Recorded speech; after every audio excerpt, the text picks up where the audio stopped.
What is up, everybody? We are back for another week of the Sports 2.0 show. This is specifically the golf preview show. Justin Unken here with Grant Bale. Last week, not good. Not good. We were pretty rough. We said that it would be kind of hard to predict. It's a putting contest. There were some guys up there who had shown absolutely nothing for the last month. So typically I'm going to be off of those guys, but you were close. You were on Neiman, who at least made his way into a playoff for the win. Yeah, it shows you how hard golf is. Neiman bogeyed one time the entire weekend, and it was the hole that he didn't win the playoff on. He lost the first playoff hole with a bogey from the first of the whole weekend. So I don't know what else you want me to do besides pick the guy who doesn't bogey. So Right. For a bad week, it just got even worse in the playoff. Cam Davis with a unbelievable win. He chipped in out of the sand, which got him going, and then to get into the playoff and perform like he did. Big win for him. He's a guy who fit the course, but didn't have a lot of recent form that we could have really picked out. But that's just kind of how it works sometimes. And when guys of his caliber play that well, they always have a chance to win.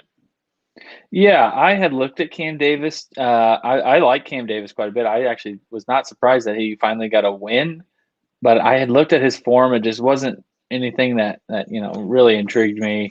Obviously, we were both on Neiman individually outright, and that was a killer because he played so good. He hadn't made a single bogey, and then bang, first playoff hole bogey out of the playoff.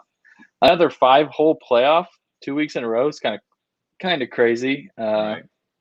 But that's the way it is. This week's going to be kind of similar in terms of style of event. But I do want to mention the match. It was yesterday, Phil and Tom Brady against Bryson and Aaron Rodgers.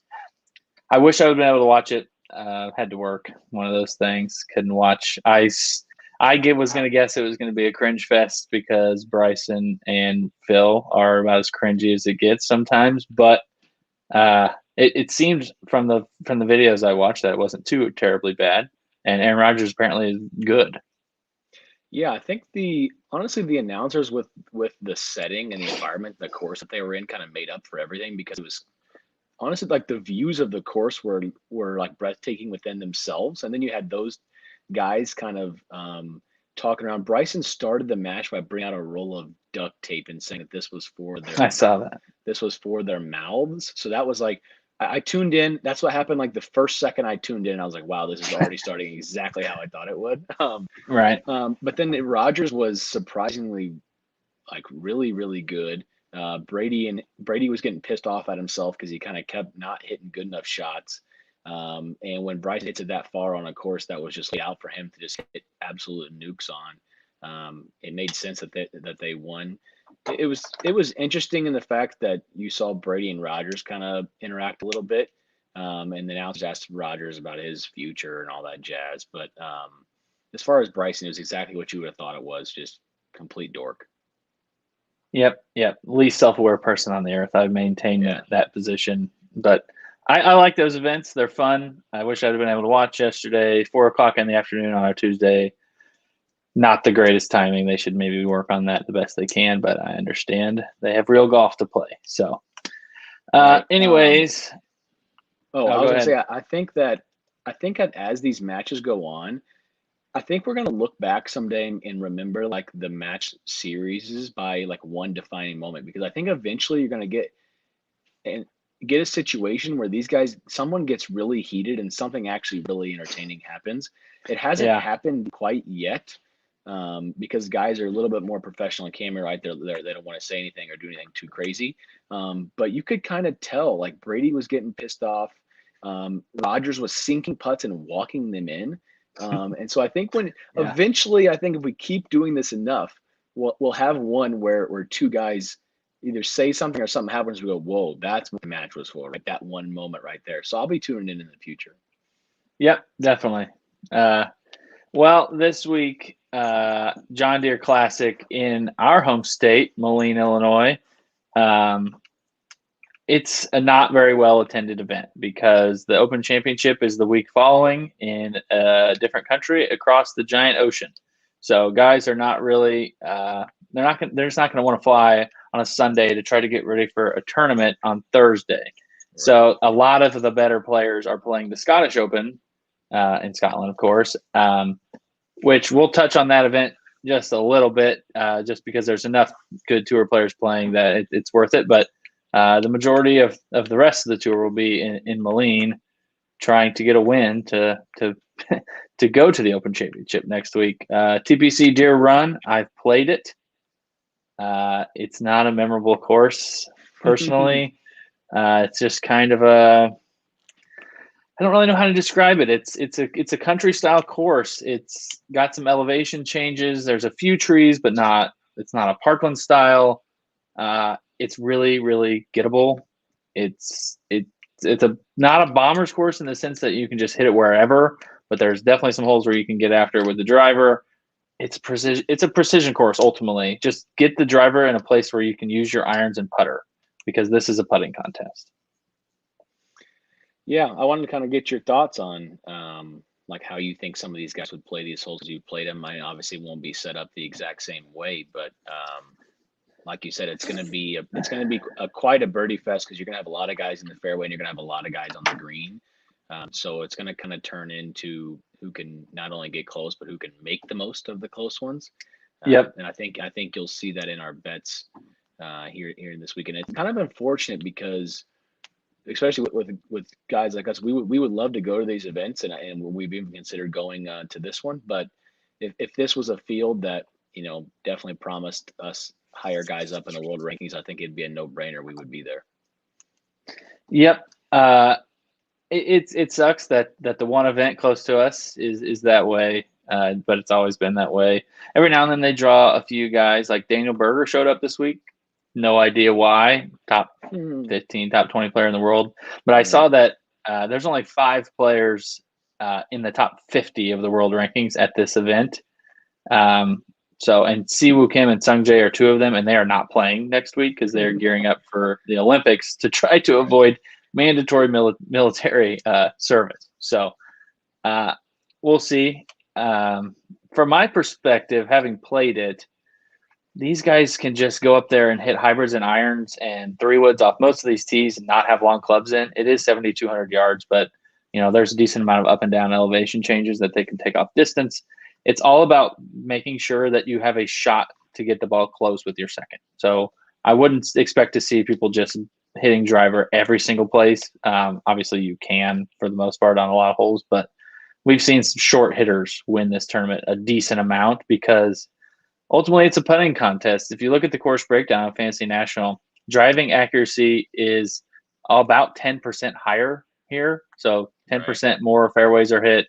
The green and reg percentage is about 6% higher, and the scrambling percentage is about 4% higher.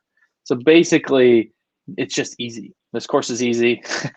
That's about as simple as you can put it. This course is easy, and there will be a ton of birdies. 20 plus under, 20 plus birdies. That's what you'll see. Yeah, I want to kind of make one last note about the field, is that as we get closer to the Wyndham here in August, which is when the FedEx stuff ends, those guys have an incentive to be in that top 125 of the standings, because they don't have to get moved into that end of the year tournament to try to keep their card. Some of the names at the 126 and above, right? I'm going to read them to you, Justin. Ches Reavie, Bo Hogue, Sam Ryder, Fratelli, previous winner of this event, CH3, EVR, Piercy, Vincent Whaley, Shank, Patrick Rodgers, Sheamus Power, Vaughn Taylor. Those are all guys that are right on that range of right on the other side of 125. They don't have many events left. I think the Wyndham is played in like the second week of August. So these guys are going to have some incentive to play these events with the less talented fields and really try to perform, because if they can get FedEx points, they can guarantee themselves to come back to the next year for the PGA Tour. Yep. That's for sure. Well, let's give a couple Scottish Open picks real quick. Okay. Scottish Open is at the Renaissance Club. Candidly, I don't know much about it. It's a link style course. That's why the guys go and play, because it'll have at least a similar feel and similar playing conditions, wind and cold and rain and stuff potentially as the Open. A bunch, Rahm, Rory, JT, a whole bunch of guys are over there playing, and then obviously a bunch of Euro guys. I am going on a top 20 for Ian Poulter. Okay. Ian Poulter plays quite a bit in Europe still. He's been playing pretty good in the States. His top 20 number is plus 220, which I like a lot because this Euro field isn't like crazy strong. It's good because it's got some guys at the top, but once we get down to the 40 plus to 1 in the outright market range, it's not great. Poulter, his last 4 starts, 36th, 40th, 25th, 3rd, pretty good, solid. I mean, he's got a good floor. But his last 4 attempts at this tournament, 9th, 30th, 14th, 6th. It just makes sense. They say it's an iron players course and a scramblers course, so I like Poulter quite a bit. Yeah, I like that too. And I'm going to go with another guy who I'm going to go top 20 also, same as you. Another guy that kind of plays both, but kind of focuses more in the Euro side, and that's Martin Keimer at a top 20 for 225. Keimer has 11 career Euro wins, and also some he has 2 majors, I think. Yep. So he's obviously proven there. He hasn't been as good in the recent years compared to his success he's had, in the prior, say decade or so when he was really playing well. But he's been playing okay recently. He got top 25 at the U.S. Open here in the last month, and he got second at the BMW, that event where he was running up to Victor Hovland over there on the Euro Tour. So I think he has enough form. I think his pedigree is unquestioned. With the field, it's not a matter of can he hang with these guys. It's just a matter of how he's feeling, and if he can kind of get in rhythm. I think he has the form. I like Martin Keimer for top 20. Yep, he's had a very good season on the European Tour too, I believe. So yeah, he should be in pretty good form. Well, moving on to the John Deere Classic. Good luck picking players this week. Obviously, in these types of events, it's pretty much a crapshoot, but I'm going to lean to the iron players, the guys who can make a bunch of birdies. And that's where I'm going to start outright. Russell Henley, 18-1. That number is not amazing for Russell Henley, but in this field, I'm okay with it. He's second in strokes gained approach over the last 36 rounds in this field, 15th in opportunities gained. He's second in proximity from 125 to 150, which is a key stat here. That's where the majority of approach shots come from at this course. He finished second here his last time out. He's been playing pretty good. He's got 3 consecutive cuts made and some good finishes. So, or 2 consecutive cuts made, 13th and 19th. So I like his form. I like his fit. And 18-1 is not horrible in this field. Yeah, I like it too. We've seen him on the TV, the past couple of weeks, which is nice, and we've seen him been playing pretty well. So when you put him up against some not the same level as ball strikers that he really is used to playing against in some of the other big tournaments, I like his advantage because just in general how he can hit the ball, he always has a better chance of getting it there closer to the hole. I'm going to go with Patton Kizzire at 45. Kizzire has 2 career wins. He's a proven putter, proven that he can make a ton of birdies. He popped in bent greens and course specific greens. So I did like course just for this putting for this course, and he was high in both of them, which I really like. I'm going to be on a lot of putters this week, and you'll see it coming up. Just recently, he gained 2.3 on the green, 5.8 on the green just in the last couple of weeks, which is exactly what I need to see. Patton Kizzire has always been good with his irons. He had 2 top 5s. This is how it breaks down with his recent form is that his irons were good. He had 2 top 5s. His irons go bad for 3 weeks in a row, and he misses all 3 cuts. All of a sudden, last week, his irons are back good again. So it's just a matter of if you can mix the 2 together. And I think the putting form is fine. He's a proven putter. If we can keep that irons in the right direction, like I think we did last week, just give me another one right in a row, and I think we'll be fine with him at 45-1. Yep. I can't really complain about anybody that we picked this week. Honestly, it's just personal preference. There's not really anything too crazy. I like Maverick McNeely at 40-1, and I think you can find that a little bit better. Maybe he doesn't have the iron game that I am typically looking for in an outright play, but 8th in birdies are better gained, 19th in opportunities gained. He's a pretty good putter. And when he putts good, it's usually really good. Like he really, really putts well. 6th in strokes gained off the tee, His last 3 starts are pretty good. He's got a 21st, a 30th, and a 20th gaining strokes off the tee and putting in all 3. His is just an upside play. He's a super high pedigree guy. He was the number 1 ranked amateur for a really long time and one of the best college players. He's probably going to win at some point. He almost won Pebble earlier this year, which was a similar field where Daniel Berger was the best player. So maybe we get a little lucky on Matt McNeely and his putting this week. Mm-hmm. Yeah, I like it. I have a similar guy. I'm going to kind of piggyback off your point of guys who can really pop with their putter. McNeely is definitely a level above this guy, but I have Scott Stallings at 66 to 1, and that's because he is a streaky putter, yes, but just at the Byron Nelson a few weeks ago, he gained 8.1 on the greens. So I like guys who are they always the best? No, but they have the opportunity and the skill set to really pop on certain weeks. And if you can catch that pop, like I've mentioned a bunch of times on the show, you have a really good chance of hitting your outright. He's had 3 top 20s in his last 4 starts at this tournament, Scott Stallings. So I like his comfortability there.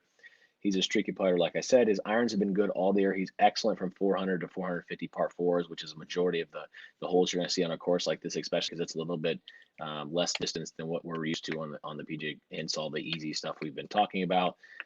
He's solid and good, just getting greens hit in tournaments. So I think we can mix all that together, hit one of those putter streaks. Like I said, maybe I don't know if we can gain 5. That would probably maybe that's probably what you'll need to win, maybe even middle more. Yeah. So I think the Michael Kim win was like 11 or something. It was like something crazy. Yeah. So it all depends on your irons basically that week. Right. If you can pair good iron play with good putting, you don't need to be an amazing putter. Right. So I think that's where I'm kind of going here with Stallings, that he has the good iron play. He's got the good fit as far as the holes and what he can do on the course. Match that with just a little bit of an above average pop on the green. And I think I have a good chance. 66 to 1 is good because he can perform with the best of them. Definitely. I don't hate that at all. Top 10. This is one of my favorite bets this week because so many players in this field have like their range of outcomes is win or like finish almost last, like literally like last, like because I mean, besides like Berger and like a couple other guys, I mean, it's just a total crapshoot of what's going to show up that week, you know. But the guy I found and I like a lot for a top 10 is Kevin Streelman, plus 225. His outright number is a little bit steep for a guy who doesn't win a ton, but he pops second in my model, 5th in strokes gained approach in this field, 13th off the tee, 1st in opportunities gained, and 9th in birdies or better gained. Plus, he hits a ton of greens, and he's good with his wedges. I just like his floor. He's had 4 top 20s in his last 5 starts in way better fields than this. Plus, he's had some success at the John Deere. He's got 2 career top 10s at the John Deere. He's just better than most of these other guys, and he's in good form. I don't necessarily expect him to win, but he should be in the mix most of the week. Yeah, I mean, if you watch week to week, you'll see Kevin Streelman.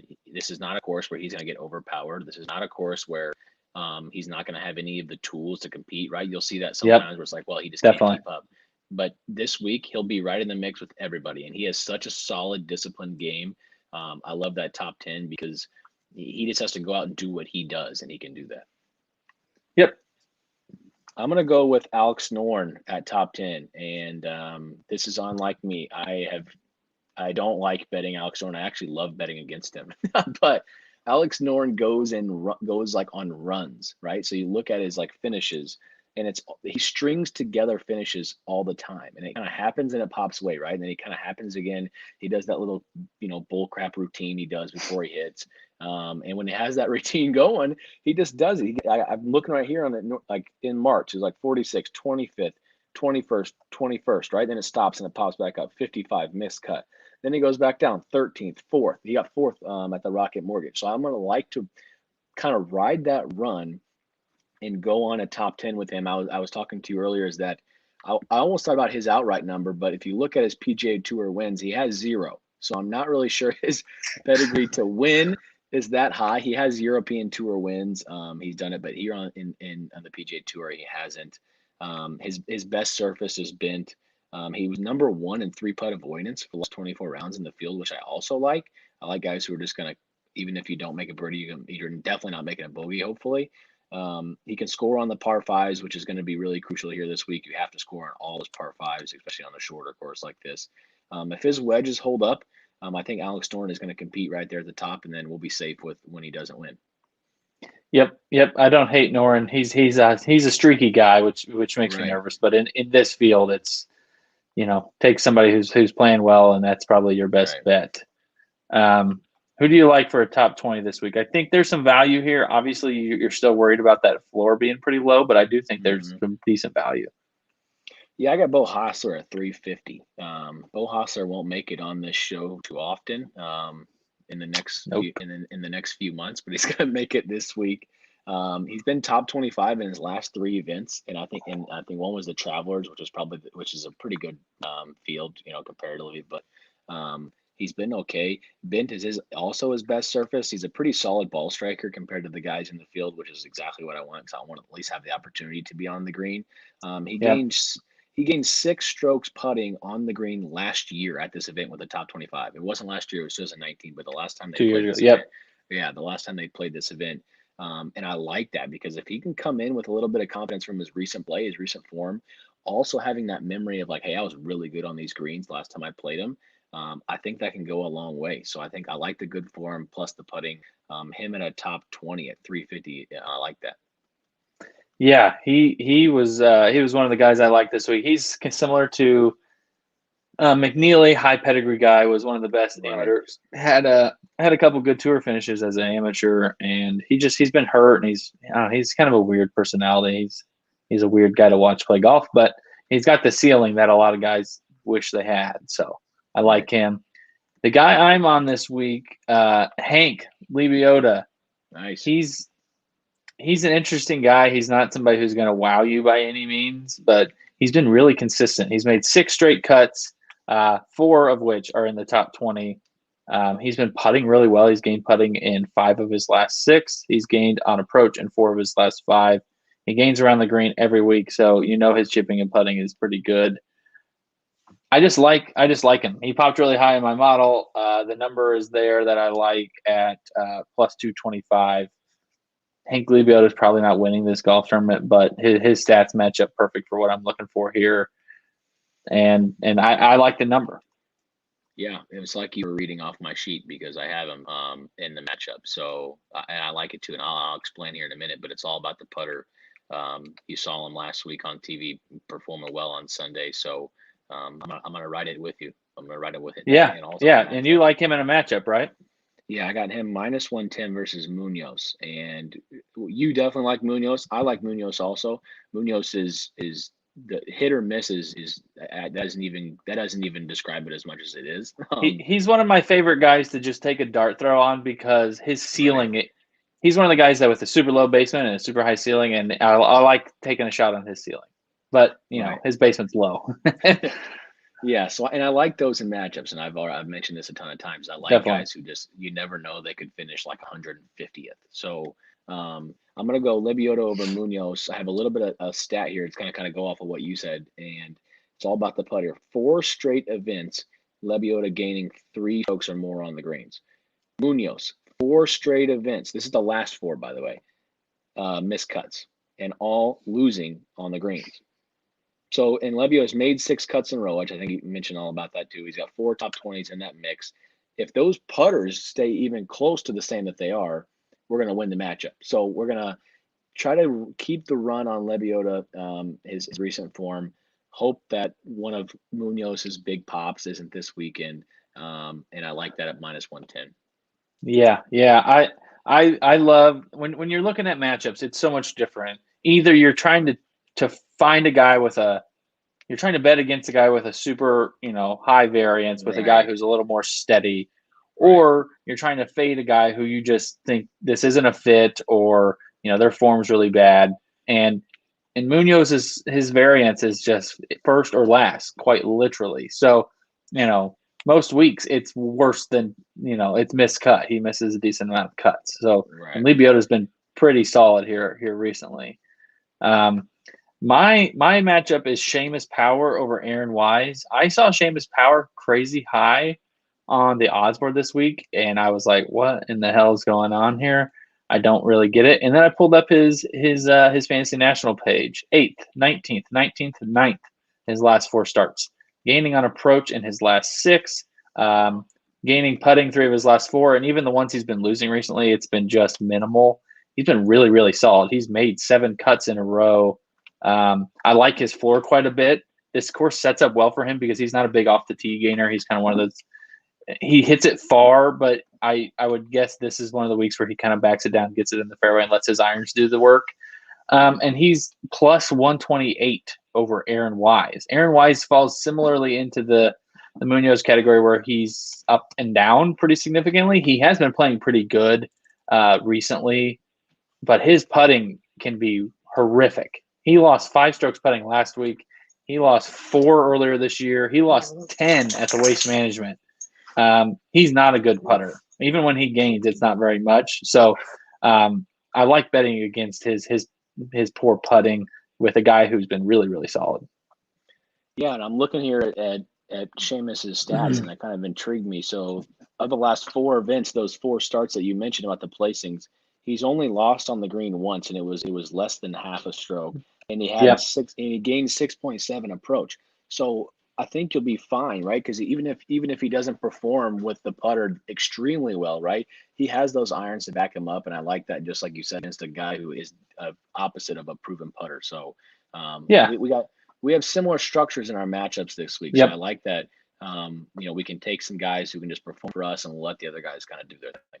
Yeah, I mean, if Sheamus Power finishes is 25th and I lose, that's just part of it. But I would be pumped if Sheamus Power finishes 25th. Just that's kind of like his floor right now has been around the 20s, especially in a field like this. So I think that's a pretty solid bet. My bad golfer I'm betting this week. He has a name that makes you cringe. Adam Schenk. Not the word you want to hear when you're talking about golf. And candidly, I don't have a ton of things about Adam Schenk that make you want to run to bet him because he qualifies for the bad golfer. But he's made 7 of his last, or about 6 of his last 9 cuts. That's kind of what we're looking for here. We just want to get over the cut line and then have one good round on the weekend. He has 3 top 40s in his last 7 starts. And his John Deere Classic record is good. He finished 6th the last time this was played. He's above average bent putter.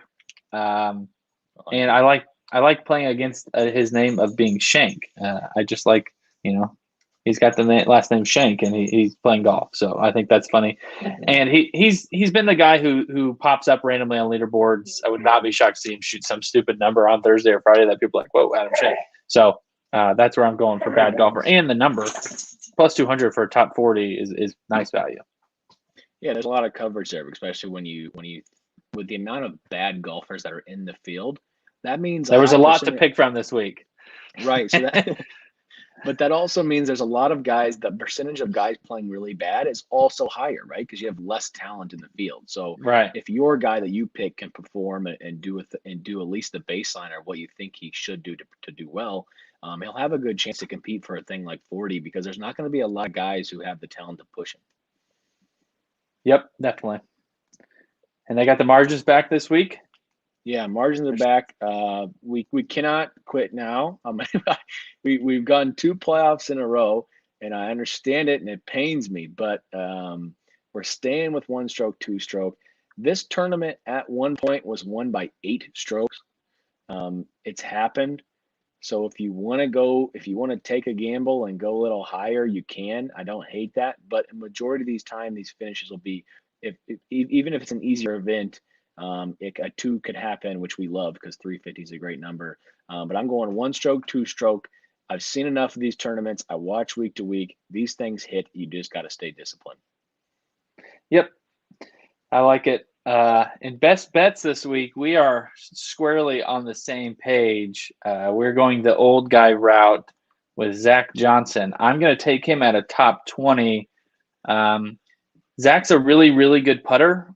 He obviously does not hit it far. He's relied on his irons and putting his entire career, and particularly bent putting. His bent putting 0.38 strokes gained per round on bent. That's very, very good. That basically means he's gaining like 1.2 per tournament minimum on bent. Right. And this tournament, he's just owned. He's from Iowa. He's familiar with this style of golf course. This is his John Deere record: first, second, third, 34th, 5th, 16th, 37th. He's never finished worse than 37th, and he's only finished outside the top 20 twice. So I love him at this track. He has not played a ton, so he should be pretty rested. And with an old guy, you kind of like to see that. Yeah, I'm going to go right with you, and I'm going to stick him against Steve Stricker. Steve Stricker is supposedly like skipping a Champions Major this weekend to play, if I'm not mistaken. I think that there's a major for them this weekend. I think I read that on Twitter earlier this week, which that doesn't scare me at all. He's 900 years old, but Zach Johnson's finishes here have been unreal. If Zach Johnson finishes the worst he's ever finished in the tournament, he might finish 38th. He might still finish 38th and win the matchup. So I love this at plus money. That was kind of the reason why I did this is plus 105 on a guy who, just like we talked about, his floor should be way higher than most of the guys we've already mentioned on this show. So we love Zach Johnson. I think he played well at the Travelers, which is just enough for us to be like, hey, he's fine, right? It's not like he's been playing terrible or something's wrong with his swing or he's trying to work something out. He's going to perform on the greens. His form should be fine. He's beyond comfortable at this track. I like him against Steve Stricker this weekend. Stricker's finishes are all over the place. He does pop. He had a fourth in February, but then it's like 63rd. Then it's miscut. Then he goes back down to 13th. Then it's a 60th. Then it's a miscut. Then he goes back down to 17th. So it's just all over the place. We've already mentioned this. I've been betting matchups against guys like this all the time. We're going to take the steady guy. We're going to hope a guy doesn't pop, and we're going to take the plus money. Yep, I like it. Bet Zach Johnson this week. Little PSA before we leave. Stake conservatively this week because you will look up Sunday morning and be like, who the hell is this guy? And you could probably say that for 10 of the top 20 because candidly, there's not a lot of good players in this field, period. The top tier is missing a ton of guys. The middle tier has essentially no one. And then it's just all the same. It's just all crap from like 40 to 1 and on. And predicting who's going to come out of that mess is almost impossible. So, if you want to save your money for the Open next week and go hard on a major, can't say I blame you. Yeah, and this tournament has produced first-time winners. Just the way that it's set up and the field that it has. So it's going to be hard to predict off a guy's winning pedigree because if it's a new guy, it's going to be really hard to tell. But take some stuff that we've said, use the form, use stats on the putting, and try to make the best you can. But I wouldn't go too crazy.